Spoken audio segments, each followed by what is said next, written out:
ایک صاحب نے سوال کیا اگر نماز جنازہ میں کوئی ایسا فعل ہو جائے جس سے عام نمازوں میں سجدہ سہو لازم ہو جاتا ہے تو نماز جنازہ میں اس سہو کی تلافی کیسے کی جائے گی؟ مثال کے طور پر اگر نماز جنازہ میں امام نے ثنا پڑھی، پھر بقدر رکن خاموش رہا اور پھر دوسری تکبیر کہی تو اس صورت میں سجدہ سہو کا کیا حکم ہوگا؟ رہنمائی فرما دیجیے۔ دیکھیں ایک بات یہ سمجھیں کہ نماز جنازہ پوری نماز نہیں ہے۔ نماز جنازہ اصل میں دعا ہے، میت کے لیے دعا کی جاتی ہے۔ اس کو فقہا کہتے ہیں کہ ایک صلاۃ مطلقہ ہوتی ہے، صلاۃ مطلقہ نہیں ہے۔ یہ صلاۃ مطلقہ وہ ہوتی ہے جس میں رکوع سجدہ ہوتا ہے، اس میں رکوع سجدہ نہیں ہے، اس میں صرف قیام ہے۔ تو اس کو نماز بعض اور وجوہات کی بنا پہ کہا جاتا ہے، جیسے وہاں وضو ضروری ہے، یہاں بھی وضو ضروری ہے، اس میں قیام ہے، اس میں قیام ہے، وغیرہ وغیرہ، کچھ کامن چیزیں جس کی وجہ سے نماز کہا جاتا ہے۔ تو نماز جنازہ میں اصل میں سجدہ نہیں ہے، تو جب اصل میں نہیں ہے تو سہو کے طور پہ کہاں سے سجدہ ہوگا؟ تو ایسی صورت میں سجدہ سہو بہرحال لازم نہیں ہوتا، اگر کسی میں تاخیر ہو گئی ہے دوبارہ اللہ اکبر کہہ کر اپنی نماز پوری کر لے۔ ایک صاحب نے سوال کیا ہے مفتی صاحب میں سعودی عرب میں کام کرتا ہوں، کام کے دوران کبھی باجماعت نماز کی ادائیگی میں تاخیر ہو جاتی ہے اور یہاں کورونا کے ڈر سے مسجدوں کو قلیل وقت کے لیے کھولا جاتا ہے، اس وجہ سے کبھی نماز قضا ہو جاتی ہے، تو میں قضا نماز اگلی نماز کے بعد ادا کر سکتا ہوں؟ مثال کے طور پر میری عصر کی نماز قضا ہو گئی اور میں نے مغرب کی اذان کے بعد ادا کر لی، مغرب کی نماز سے پہلے، تو میری نماز ہو جائے گی؟ برائے کرم تفصیل سے جواب عنایت فرمائیں، جزاک اللہ خیرہ۔ طفیل احمد، سعودی عرب۔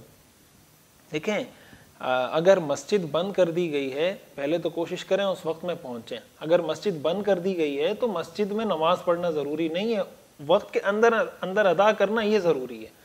آپ کہیں بھی مصلی بچھا کے، جائے نماز بچھا کے، کپڑا بچھا کے، زمین اگر کوئی اس پہ نجاست کچھ نہیں ہے، خشک زمین ہے، وہاں پر بغیر کپڑے کے آپ نماز پڑھ لیں، اس کے لیے مسجد جانا کوئی ضروری تو نہیں ہے۔ تو کوشش یہ کریں کہ حتی الامکان نماز آپ سے قضا نہ ہو۔ اگر کوئی مجبوری میں ایسی صورت بن جاتی ہے کہ قضا ہو گئی، کوئی صورت نہیں بن سکی کہ آپ کہیں بھی اس کو ادا نہیں کر سکتے تھے، تو پھر آپ اس کو جس وقت بھی ادا کریں گے قضا نماز تو وہ ادا ہو جائے گی۔ مکروہ اوقات کے اندر جو 3 مکروہ اوقات ہیں، طلوع، غروب اور زوال کا جو وقت ہے، ان 3 اوقات کے علاوہ کسی بھی وقت میں قضا نماز پڑھی جا سکتی ہے۔ صاحب نے سوال کیا کہ اگر ہم کو کسی نے ویزا دیا فری میں تو کیا ہم اس کو بیچ سکتے ہیں؟ محمد نوشاد، سعودی عرب سے۔ دیکھیں اس کے بارے میں تھوڑی سی تفصیل عرض کر دیتا ہوں۔ یہ جو ویزا بیچنے کی صورتیں ہوتی ہیں نا، ویزا جو بیچا جاتا ہے یہ بنیادی طور پر ویزا نہیں ہوتا، یہ انویٹیشن لیٹر ہوتا ہے۔ یہ عموماً سعودی عرب میں انویٹیشن لیٹر ملتا ہے سعودی لوگوں کو، پھر جو ٹریول ایجنٹ ہوتے ہیں وہ ان سے وہ ویزے خرید لیتے ہیں، وہ انویٹیشن لیٹر خرید لیتے ہیں، پھر اس کو آگے سیل کرنا شروع کر دیتے ہیں۔ تو اس کی 2-3 مختلف صورتیں، ایک تو یہ کہ کسی سعودی نے حکومت سے لی، وہ انویٹیشن لیٹر لیا اور دوسرے سعودی کو بیچ رہا ہے، یہ سعودیہ کی حکومت میں قانوناً اس کی اجازت نہیں ہے۔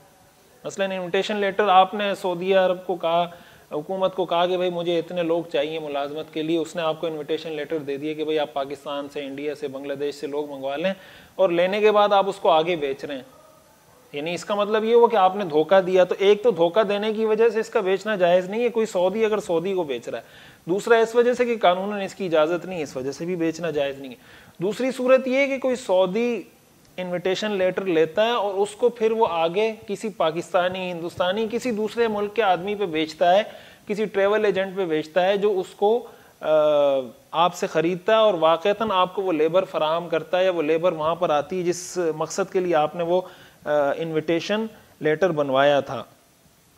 تو ایسی صورت میں بنیادی طور پر سعودی حکومت کی طرف سے اس پر کوئی اضافی رقم لینے کی اجازت نہیں ہوتی کہ آپ اس پر کوئی اضافی رقم لے لیں، ٹھیک ہے؟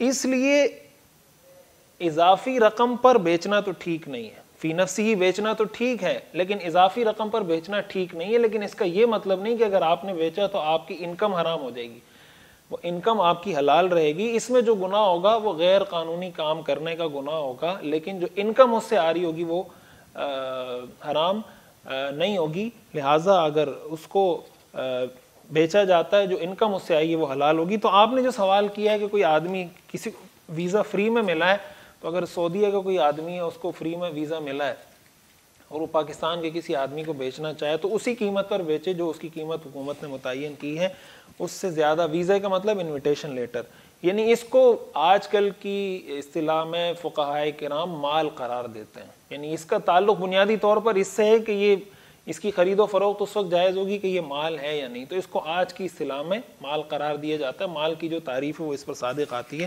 لہٰذا اس ساری تفصیل کے ساتھ اس کی اس کو آگے بیچنا ٹھیک ہے. لیکن ایک بات یہ بھی بتا دوں, یہ ویزوں کا جو مسئلہ ہوتا ہے نا, اس میں دھوکہ فراڈ بہت ہوتا ہے.